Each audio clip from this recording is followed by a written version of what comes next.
We're back, Book, Stage and Screen, with Samantha and Gordon, and we've got a special guest with us at the moment. It's Maria Theodorakis. Did I pronounce that correctly? You did, and I would have judged you harshly. Oh.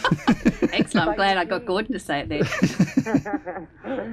Yes. Well, thanks for joining us. We've seen your series that you co-created and co-wrote, Little Acorns, and we've been enjoying watching all 9 episodes, is it?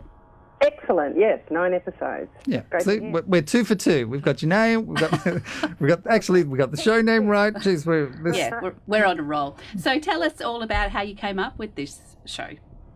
Well, Trudy and I, who's the co-creator, had been writing other projects together, and then we thought that what would be really fun was to write something that could actually get made.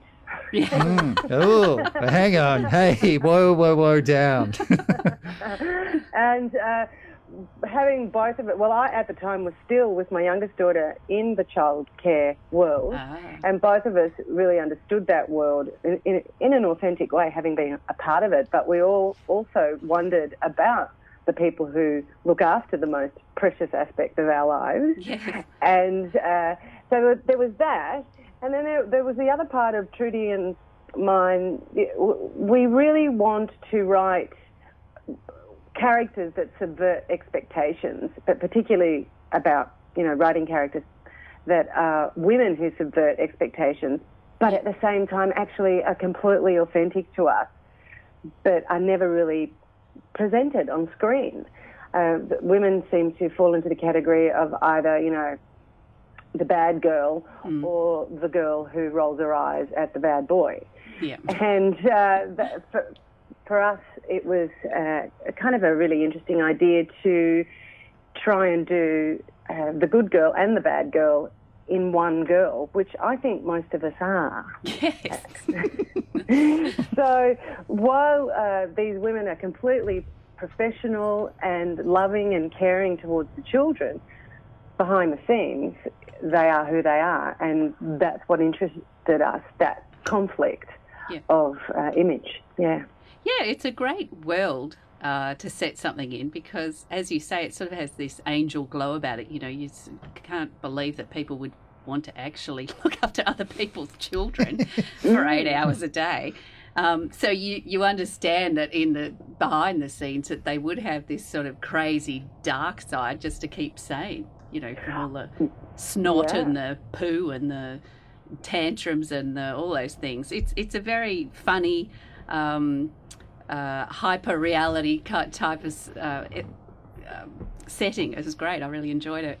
Oh, good. Yeah. Great. Yeah. Well, I think that they're amazing. So on one level, yes, this show is about making heroes out of these unsung heroes. Yeah. But on another level, it's kind of a microcosm of what we sort of see women as, which is the primary carers of children, but also people who are their own individual selves. So we wanted to explore that. And we also wanted to explore the dynamic between women in a workplace environment, which could be transposed to any work environment, really. Yes. But we thought that the childcare centre world hadn't been explored, and it's such a massive part of our lives. Yes. For many of us, that we thought we'd set it in there. And do you know, when Little Acorns was coming out, I did look up Little Acorns, if it is a place. So there is an actual Little Acorns childcare centre. Are you affiliated with them, or are they currently suing you? What is happening there? Totally. Yeah, we kind of thought, our lawyer kind of went, no, and so we changed the name of our childcare centre in the show to Big Oak. Big Oak Childcare Centre, which in a way, on a subliminal level or whatever level you want to look at it, that Big Oaks is where we want people to get to, but our characters are still Little Acorns. So we changed that because we didn't want to get into any trouble, basically. Yes. Good idea. But at the same time, we really liked the title, and we tried to think of every other title, but we always came back to Little Acorns. There's something very unassuming and innocent about it, but behind the title is our show. Yes, it's beautiful.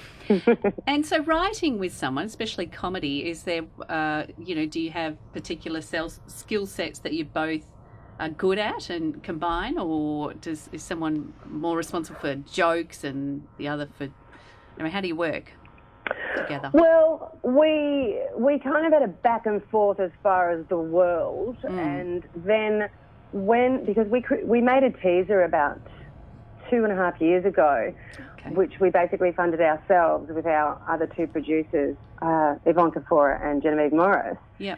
And once we so we wrote the basic script, and then once we got the actors on board, they added an incredibly, nuanced level to those characters.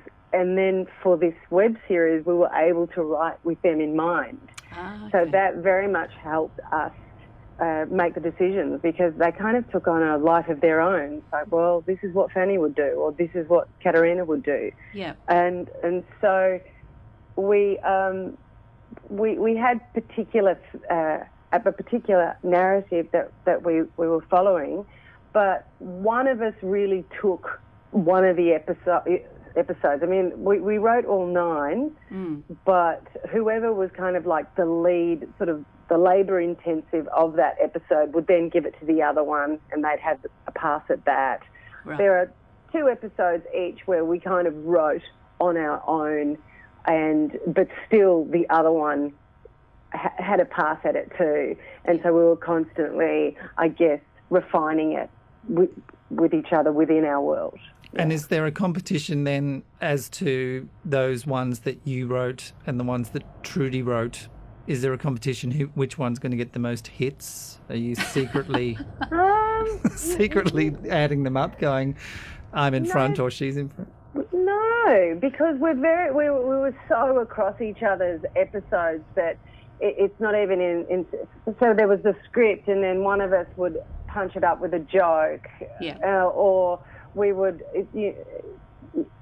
suggest certain character elements, and then on set, that's the way that we directed, where one of us would be the lead director, while the other one of us was sort of like the show, I guess, showrunner at the monitor. So we were constantly talking with each other. The director would be looking at the more detailed aspect of the scene, whereas the other one would be looking at the bigger picture.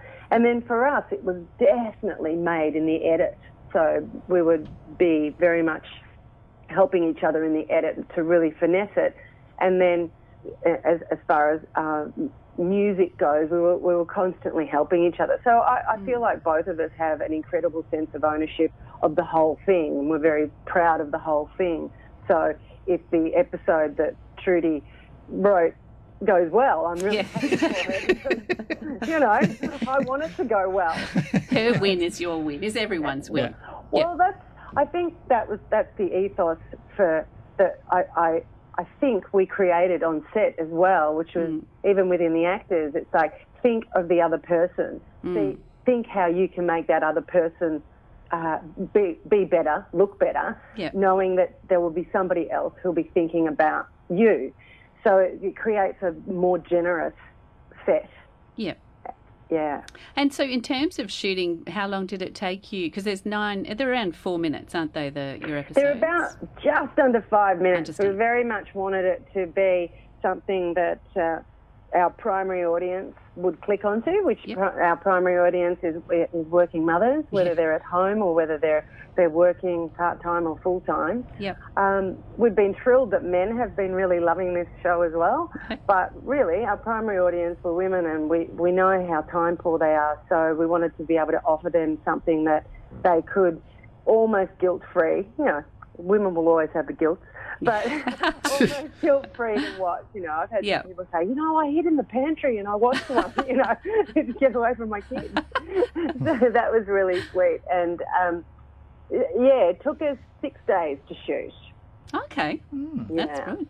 Very economical. And is this something that you see, because we talk a lot to web shows on this show, and this radio show. This radio show. Where am I? This thing that we're doing right now. And sometimes some of them are hoping to take it on to, say, a prime time or put it into a half-hour sort of comedy. Is that sort of what you're looking at, or you're happy and with it being a web series and maybe developing it more?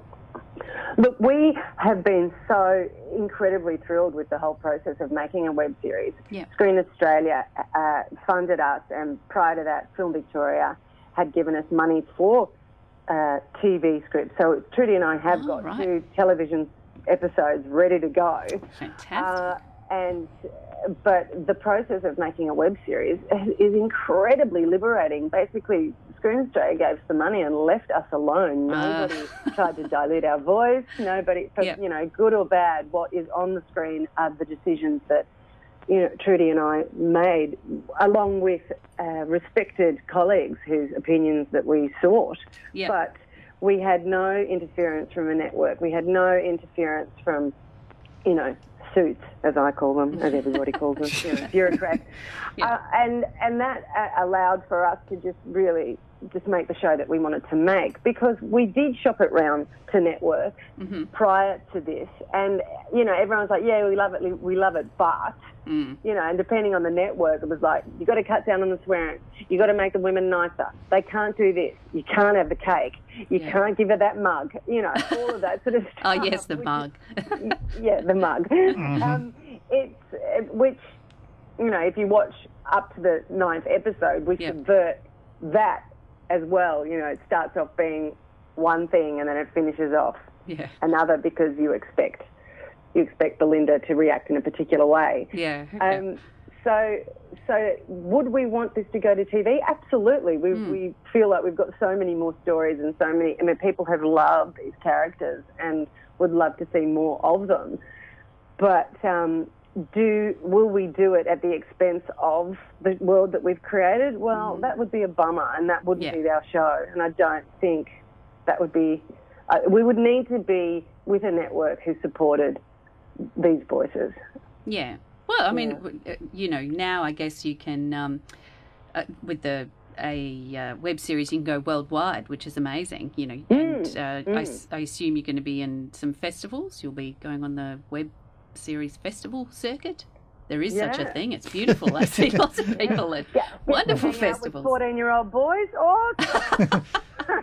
fit in nicely there. You know, with superheroes.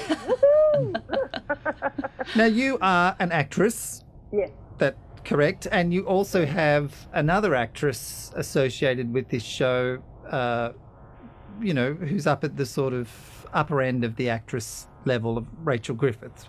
How did you get her involved? You know, what's this sort of connection and how's your 6 degrees of separation from? Yeah, how did that work? Well, I went to college with Rachel. So we went in the same year. So I think when I was in first year, she was in second year, and then Genevieve Morris, who plays Chef, was in third year. Okay. So we've known each other since then, and we've been in and out of each other's lives. And when Rachel came back to Melbourne, Genevieve and Rachel caught up. Genevieve showed her the teaser, and she went, right, I'm in. What do you want me to do? And so she came on board as our executive producer and then said, yep, I'll be in one of the episodes. She's been amazing. She's, you know, she's a Hollywood actress, but she's also really smart and someone that can be really robust in her involvement. So that's how we got Rachel. And you know, as lovely as it is to speak with you, totally, you know, and thank you for speaking to me, because most people just want to speak to Rachel. It's like, Maria, who? We want Rachel. It's like, okay, Rachel, could you go on the project? Rachel, could you do, you know? So she's basically been doing all of our publicity for us. And that's been fantastic, because people, you know, they do look at the Hollywood connection. Well, she did ring us and ask. She said Rachel rang us and said, can I appear on Bookstage? And said, Rachel, Get please. out. We've got Maria. We want Maria, Yeah, or we're not good on interested. you. Go to Yeah. hell. Oh, good on you. Yeah. Gosh, right. I'm And- going to lord that over her. Yeah. Yeah. And she'll pretty much say who, and I No, don't think she that ever won't. happened. Mm. Well, that's great. And so what is plans for you next? Is there another web series? Is there more episodes of Little Acorn? Well, yeah, as we were saying, it would be great to go into a television version of this. I think people really, so far, have enjoyed it and want to know more. Yeah. Trudy and I actually got Screen Australia funding as a part of the Gender Matters project Yes. Yeah. to produce and direct another 4 writers, 4 playwrights who we think are extraordinary. And you may have heard of them: Patricia Cornelius, Wayne Macaulay, Angus Serini, Melissa Reeves. Okay. And along with Susie D and Nikki Wilkes, who are the creators of it. And we got development funding at this stage and hope to get production funding, where Trudy and I have learnt a lot from doing this process on a production level. So we would love to be able to produce and guide other writers who may not have the patience to create web, and we just kind of allow them to do what they do best, which is write, and then Trudy and I will are producing it, and will, if we get the production funding, direct it. So, and that's really exciting for us to be able to get voices that are still very much a part of the theatre scene onto the web. So that's our next one, or we've already started that one. Oh, fantastic. Well, you have to keep us in the loop of how that's going, and we'd like to promote those wonderful writers. But don't dare send Rachel Griffith here. We're not interested. Waste time. Don't even, never heard of it. Fair enough. Yeah. Well, thank you so much for coming on and talking to us. It's a great series. You can catch it on YouTube, Little Acorns, and you've probably seen lots of publicity around it, but catch it on YouTube. There's a Facebook page. We've put a link, I think, up on our site that you can go to your Facebook page. So thanks. We look forward to either big screen or more episodes online. Thank you so much. Thanks for speaking with me. Thanks, Maria. Bye-bye. All right. Bye.